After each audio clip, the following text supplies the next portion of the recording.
Welcome to my final TBR of 2025, where I'm going to be talking about all of the books that I'm hoping to read in December. This is also going to be masquerading as my 10 before the end, and I am feeling pretty ambitious. We have quite a few books that we're going to be getting through today, but it's fine because 'tis the season to stay indoors and read a bunch of books, or at least that's what I'm hoping.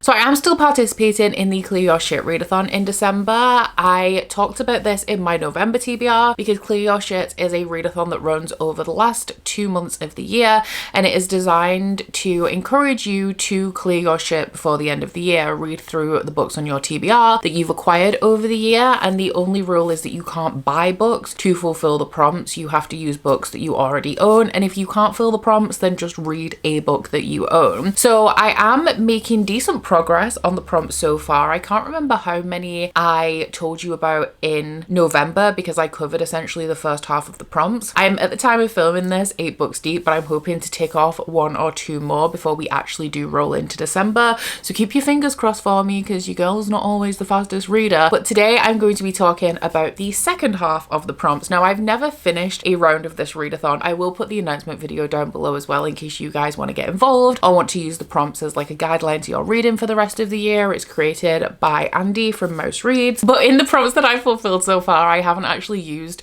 a lot of the books that I said I was going to use. So you may see a couple of repeats in that regard in this TBR, but essentially I just want to go into the next year with a clean slate. So I want to get through my backlog of Patreon picks and also catch up on my Patreon book club, which I'm very slightly behind on, but the first book was a reread for me. We'll talk about that later on as well, because I just don't want to have a running backlog of books going into the new year, you know. I normally don't tell you much about what my content plans are for the month when we do a TBR, but I did want to let you guys know that my next 2 vlogs, fingers crossed, are going to be an episode of Shelve It or Scrap It that includes 7 books, and the theme for that episode is going to be following the prompts of Clear Your Shit. So we're going to double up in that regard and hopefully make some progress. And then after that, I want to do like a weekly reading vlog where I clear through my Patreon picks that I have so far. The great thing about this though is that I've managed to fit all of the Patreon picks I have so far perfectly into the prompts for the second half of this readathon. So I am of course going to be structuring this TBR based on the readathon prompts, and I'm pretty sure that the last one we covered in November was a book with a blue cover. So the first one for December is to read a book that I think has an ugly cover, and we're getting straight in there with the Patreon picks because I have chosen Love and Other Words by Christina Lauren, which was Jennifer's pick. This one I think is a second chance romance, also following kind of childhood sweethearts. We're following a couple who grew up together. They dated, I think, when they were teenagers, and for some reason the male main character, the love interest, I think, broke the female main character's heart. She is now lined up to marry this new guy who she feels very comfortable with, very safe with, but she lacks the passion that she had in that original relationship. I was warned in my comments that this is something that deals heavily with loss,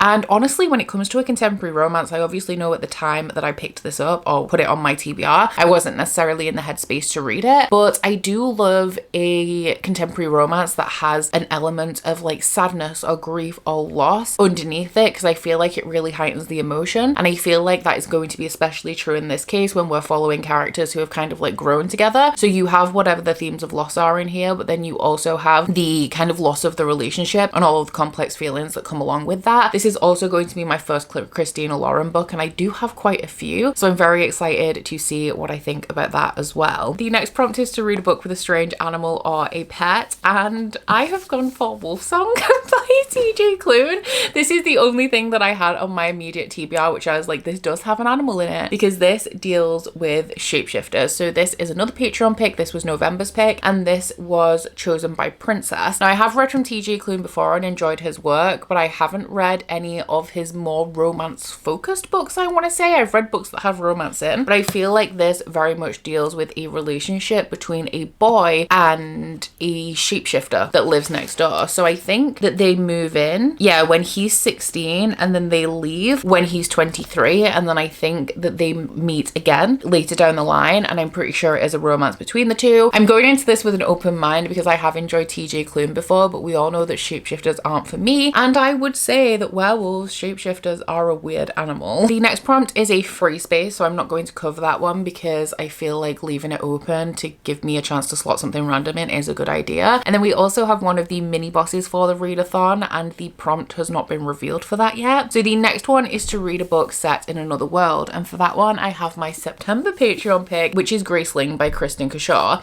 I wasn't sure if this was like a post-apocalyptic or dystopian in setting, but the beginning does start with in a world where people are born with an exceptional skill, implying it isn't our own. And then we do also have a map which shows the 7 kingdoms. So I feel like this counts, and this one was Vanessa's pick. This one is a YA staple, a classic if you will, following a girl who has the grace of killing. Now, as the synopsis says, this is set in a world where people are born with graces, which is something that they are able to do better than anyone else. And our main character's grace is killing, which she hates, and she sets off on a mission to find out what happened to the king's father. Yes, who is kidnapped. I am a little bit nervous about this one because I know a lot of people love it, but I feel like I could enjoy this one. I've read a couple of like old YA staples that I kind of missed the boat on this year, and I've enjoyed the majority of them, and I'm hoping this is another one that I love. The next prompt is to read a book that I think that narrator, Ariadne, or Hawthorne would enjoy,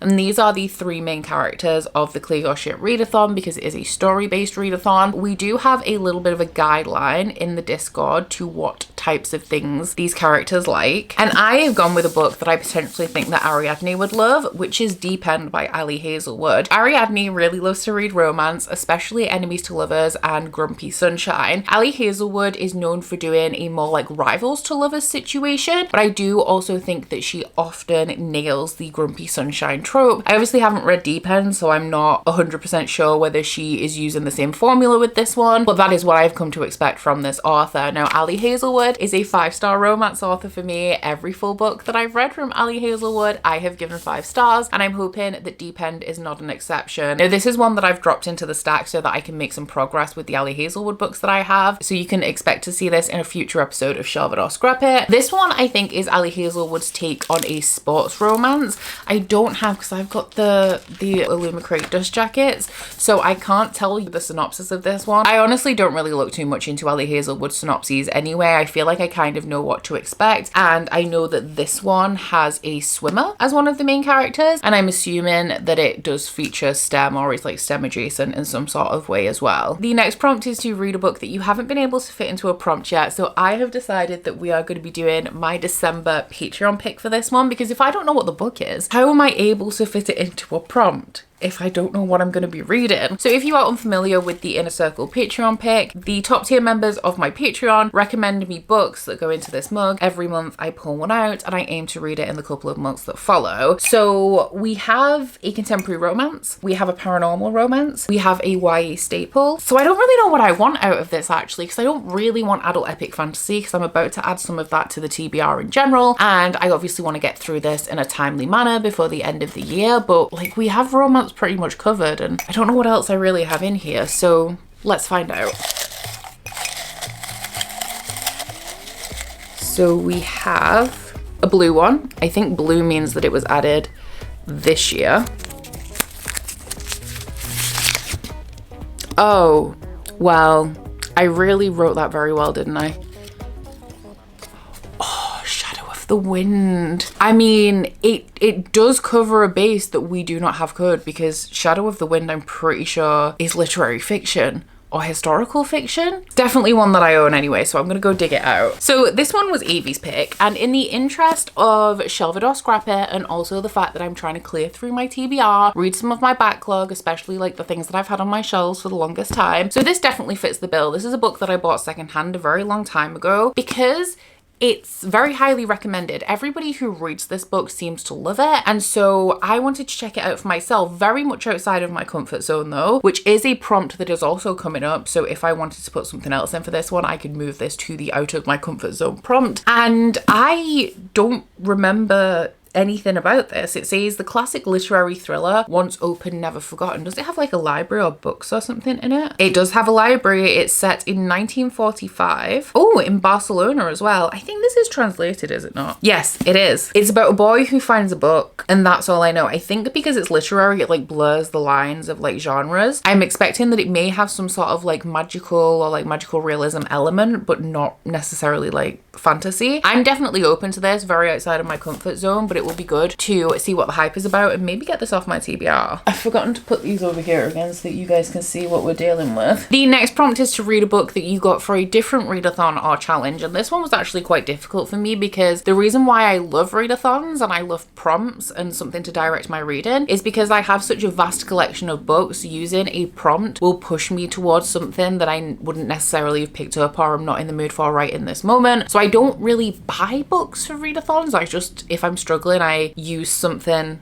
that I already have and kind of just make it work. But something that I have been trying to do this year is, and I've been so unsuccessful, I failed so badly, is to try and keep on top of series. And I am doing a miserable job, which is where Reread and Resume came in, which is a little video that I made of 10 series where I want to reread book one and actually like continue on with the sequels in a timely manner. And I am currently working on the Lycanius trilogy for that. So a book that I am going to be adding to this TBR later on is the third book in the Lycanius trilogy, but I don't own that and you can't buy books for this readathon. So I've decided to go with a different sequel with the same kind of idea in mind, and that is the Everqueen by L.J. Andrews. So I have a couple of different sequels that would fulfill this prompt, but I read the Everking a couple of months ago and I loved it so much, and it's the second book that I've read from L.J. Andrews this year and thoroughly enjoyed both of them. So I really want to continue on with the Eversea series, especially because it's a series that's broken down into different romances. So this one is the direct sequel to the Everking, wrapping up that relationship. And then book 3, which I also have, is a standalone romance set within the world with a wider plot. And this one, I actually, after finishing and really loving the Everking, I ran out to buy it, and that was a couple of months ago now, and I still haven't read it, so I would like to get to it. But the Eversea series, or the Everking should I say, which is book 1, is following the King of the Ever, who is this like pirate king of the sea fae, and our female main character is the Princess of the Land Fae. So this is actually a spin-off series to an L.J. Andrews series that I haven't read. It follows all of these characters' parents in like a previous war, but as a result of that war, the Everking has been locked behind a barrier so that he can't come onto land. However, there is a plague upon his land, and it is forcing his citizens out of their homes and causing like a food shortage because they can't grow anything on the land anymore. And the Everking believes that this is because the King of the Land Fae has a kernel of his power, and he thinks when he gets that power back, he will be able to cure the land. But the daughter of the King of the Land Fae accidentally unlocks the barrier, keeping the Everking in the seas, and he comes to land and kidnaps her, hoping that her father will give him the kernel of power in exchange for his daughter. But he finds out that the curse upon his land is not exactly as he expected, and that they're going to have to work together to find a different way to solve it. I have been a big fan of L.J. Andrews and the 2 books that I've read so far this year, so I'm desperate to continue. And once I catch up on this, I think I'm going to go back and read that series that's like a prequel to this one as well. But not this year. That's definitely not happening this year. The next prompt is to read a book outside of my comfort zone or in a genre that I do not typically read. So for this one, I have chosen a book that I picked up at an event that I attended this year. I was invited to the Muslim Romance Festival by Orion Books, and they had goodie bags at the door that included a book from a Muslim author. And the book that I got was The Chain by Chimini Suleiman. This one is a non-fiction about relationships and cycles of abuse and manipulation within relationships. It's not something that I ever would have picked up off my own back. I don't read a ton of non-fiction, but there's also not a specific area that I really gravitate towards with non-fiction. But I do actually enjoy non-fiction, especially listening to the audiobooks. So while this is not a special interest of mine, while I never would have picked it up otherwise, because I have it in my hands, I'm definitely going to give it a try, and hopefully I'll learn something along the way. That's what I love about non-fiction actually, especially because I don't go out of my way to kind of decide what I want to read most of the time. Occasionally I do, like I like books about cults and things like that. They're interesting to me, and I want to delve into some true crime. But aside from that, like I think it's interesting having non-fiction book like this just kind of fall into my lap and learn something new along the way that I never would have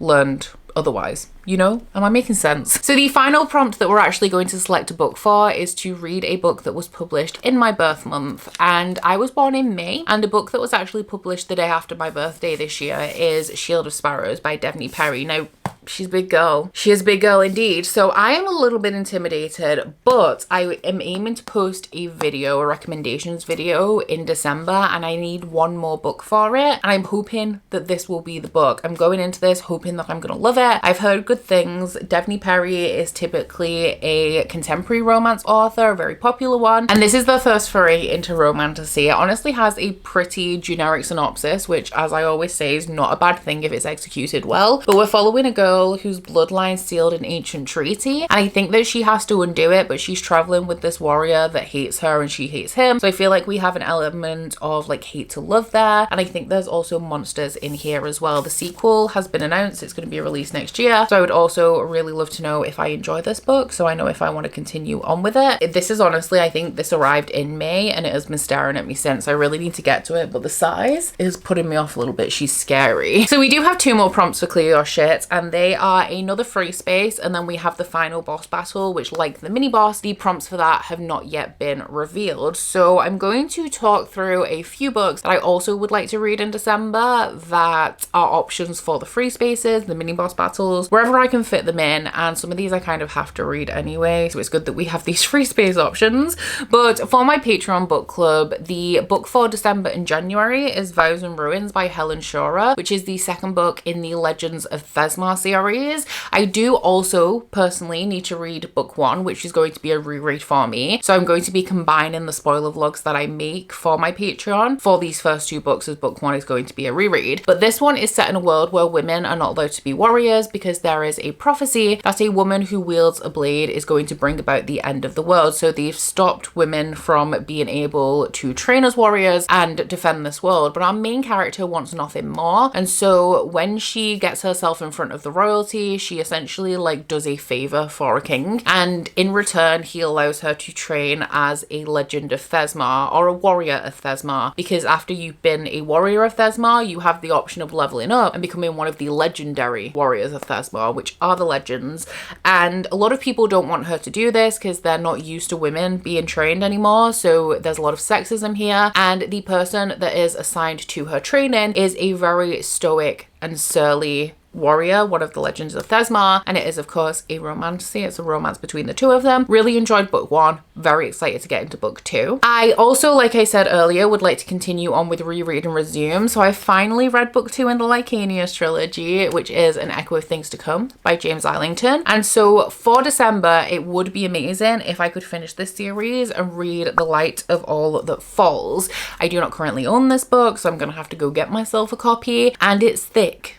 It is thick, and we have a lot of thick books here already. The Helen Shura books, also quite thick, so we'll see. But this one is a high fantasy trilogy, and it is following a group of people, but we start off with Davian, who is a gifted, and this is a world where there used to be these godlike creatures called augurs. However, they were all killed because they abused their power. They were essentially in control of the government, and when things started to go wrong with their abilities, they didn't let anybody know, and they started to kind of like tighten their hold and hide the fact that things were going wrong with their magic, and so they were all killed as a result. And the gifted, who have a small amount of the augur's abilities, are now essentially kept in slavery. So Davian is actually a terrible gifted. His powers are non-existent. He doesn't know how to use them, and so he is going to be failing his trials very, very soon. But somebody approaches him with this mysterious artifact and tells Davian that actually the reason why he's such a terrible gifted is because he's an augur. So his powers manifest very differently, and that's why he can't use them. And this man sends Davian on his way with this artifact to a barrier in the north that is holding all of the like ancient monsters of the world at bay, and tells Davian that because he's an augur, he is now responsible for patching this up because only augurs have that ability. So he goes off on his mission and picks up a few people along the way. I struggled quite a bit actually with the first half of An Echo of Things to Come,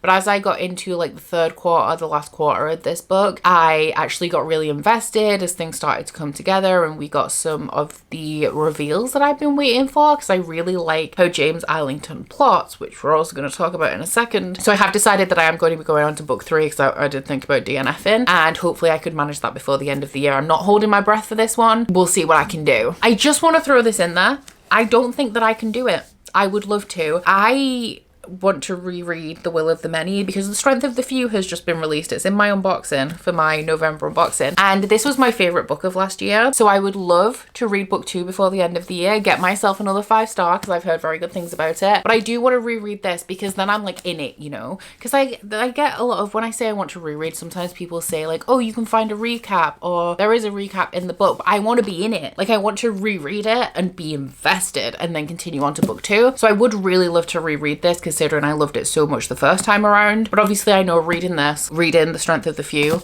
that's going to be a big ask for the end of the year, but I really want to. So this one, it's also by James Islington. I do prefer this to the Lycania's trilogy, just to let you guys know. But this one is following a guy called Viz, who is sent into, I'll give you the brief synopsis, but Viz is sent into an academy that educates like the prestigious and gifted children of the world, and he's sent there to spy on the person who runs it because his adoptive father thinks that that guy is responsible for the death of his brother, but he's also low-key trying to infiltrate it and break it apart because he's also spying on behalf of a rebellion as well as his adoptive father. Guys, if you like Brandon Sanderson, Red Rising and Nevernight, The Will of the Many is your book. It's amazing, and I really, really need to read book 2. I think I also just remembered another book that I would like to add to this TBR, but I've forgotten, so that's helpful. I am really confused about what it was that I just wanted to add to this TBR. I'm not going to read it anyway. Oh, no, I remember. I am actually going to read this one. I have been doing a lot of driving recently, and I normally don't listen to audiobooks when I drive, because to be fair, I don't drive super frequently, but because I have been driving a lot recently, I started listening to the audiobook of book 4 in the Dungeon Crawler Carl series, which is The Gate of the Feral Gods.